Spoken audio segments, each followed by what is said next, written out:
diagram O is the center of the circle and it passes through A, B, and C. So that's B, that's A, and that is C. What we're required to prove over here is that the angle between the tangent BD and the chord BC, that one over there, is equal to the angle in the alternate segment. So alternate segment right over there, that is, prove that angle CBD, this angle over here, is equal to angle A, that angle over there. So what we need to do over here is remember that all theorem proofs need a construction. So what we'll do is make a construction by drawing a diameter from B to O, and then we'll call that point N, and then we'll connect chord CN, or draw chord CN. What this enables us to do is create a path from angle A to angle BCD, which looks something like this, loosely spoken. So angle A is going to be equal to angle N right over there, because it's angles in the same segment due to our construction. From there, we know that this angle BCN is equal to 90 degrees because it's an angle in a semicircle, again due to our construction. That makes this angle over here the complement to angle A, or to angle N specifically in this case. What do I mean by that? Well, it's the complement in that this angle CBN plus angle N is equal to 90 degrees. But because the sum of these two angles are going to be equal to 90. Why are they going to equal 90? Well, because a tangent is perpendicular to a radius, or diameter. Diameter is just 2 radii. So let's just see how that works. In that, once that is proven, this angle BCD will be equal to angle N, which makes it equal to angle A. So first things first, what are we required to prove? Well, that angle CBD is equal to angle A. What is our construction?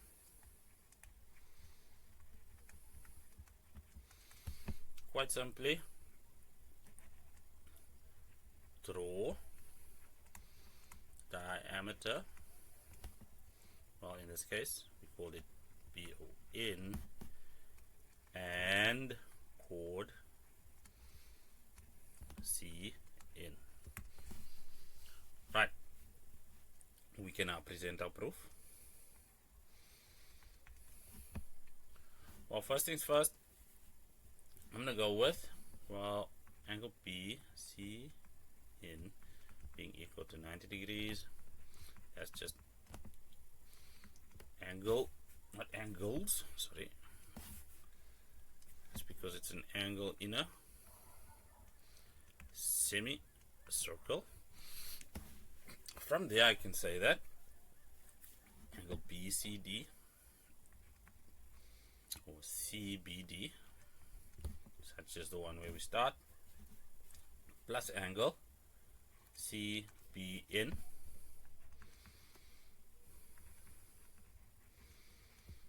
equal to 90 degrees.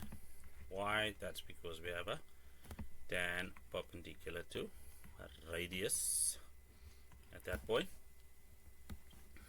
Now we are going to let go of that and then say that angle CBN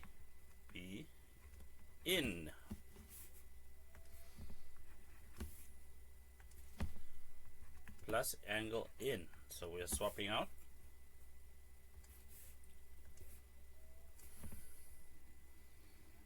these two angles is also equal to 90 degrees. In this case, it's going to be the angles in a triangle, or the sum of the angles in a triangle being equal to 180. Also, we did prove that BCN is equal to 90 degrees already. From there, we can then say that also angle A is equal to angle N y, that's angles in the same segment. So what does that mean? It means that therefore angle CBD, I can write that correctly,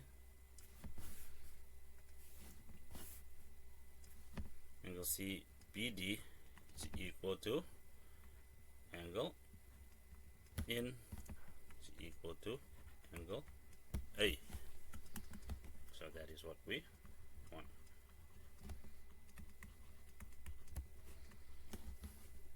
With a step of course being unnecessary, because our chain of logic over here is clean. Now that's just one way of going about it. There's of course the textbook methodologies which broadly are similar.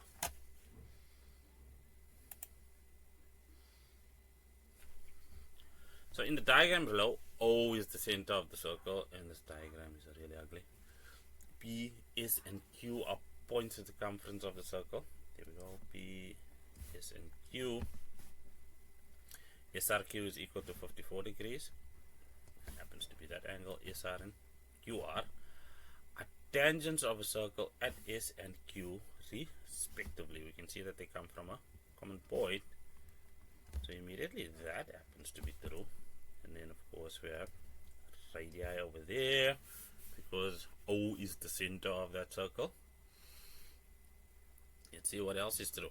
From here, well, the rest of the angles in the triangle would be equal to 126 degrees. If we divide that by 2, we get 63 degrees. I do all that to make sure that, well, we have these values over there.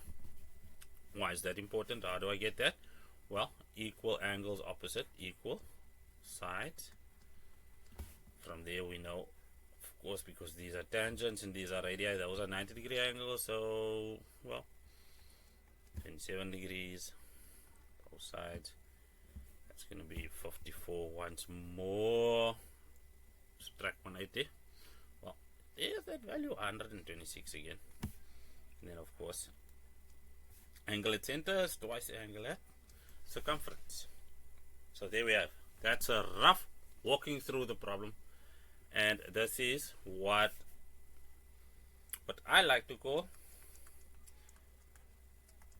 fleshing out the diagram. Think of the diagram as given to you like a skeleton, and put some meat on the bones. Hopefully that's not too gory an image. It's not what I'm trying to do.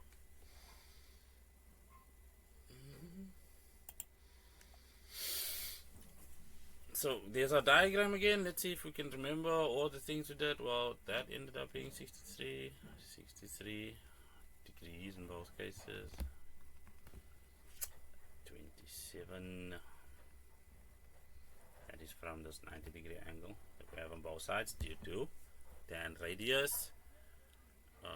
That again is 126, 190 minus those two, and of course angle at center.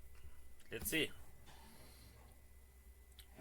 Determine the size of angle Q3, which is, well, Q3, well, it's right over there. So for that, I'm going to say that 7.2.1 SR is equal to QR. So those are tangents from a common point.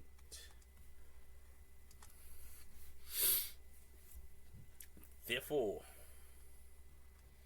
angle S1 equal to angle S2.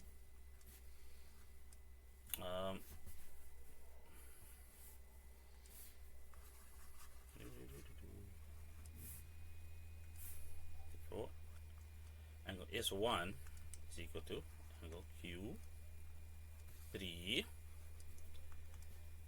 equal angles opposite equal sides. Statement reason as always. S1 plus angle Q3 is equal to 180 degrees minus 54. Sum of the angles in a triangle. So this is 2 times angle Q3. Why can I do that? Let me write the reason down first. Well, angle S1 is equal to angle Q3. So that's why I took the pains to make sure that that statement was made already. This is then equal to 126 degrees because we mapped that out. Previously, dividing both sides by 2, we'll get that angle Q3 is equal to 63 degrees. So that's 63 degrees. Nicely done. Let's get rid of all of that.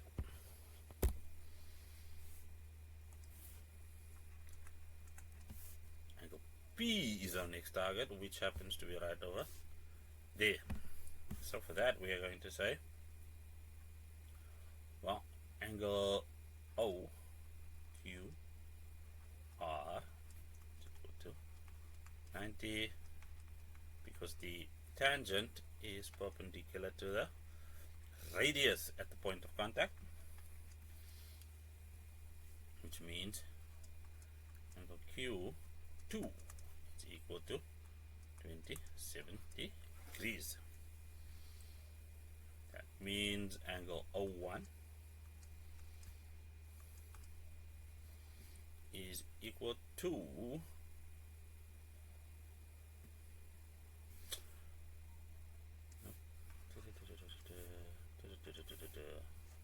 that means angle S2 is equal to 27 degrees. Also, that is just equal angles, opposite equal radii this time. It's just killing two birds with one stone because we know that radii are equal to each other. Therefore, angle O1 is equal to 126 degrees. Such as sum of the angles in a triangle. Angle P is equal to O1 over 2, which is just equal to 63 degrees. Why is that? Angle at circumference is equal to 1/2 of angle at center. Or angle at center is twice angle at perimeter circumference.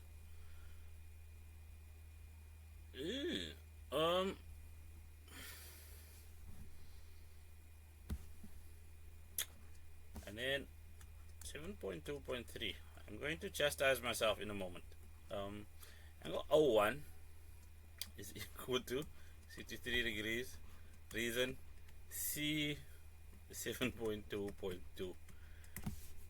Right over there, completely explained. So, sorry, not 63. I can redo this.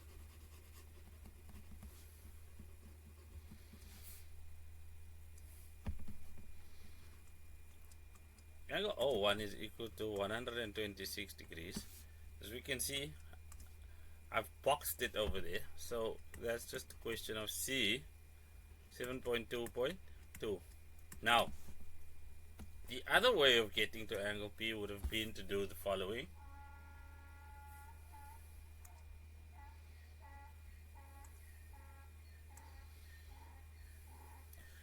The other way to get to angle P would have been to just quite simply say, well, tan chord. So, there we go. Tan chord. I, of course, went on a bit of a tangent, one might say, to do this. So, this is the only benefit. I would recommend doing the tan chord version. And then from there, angle at center is twice angle at perimeter, so 63 times 2 gets you to angle O1 of course. Yes, it does.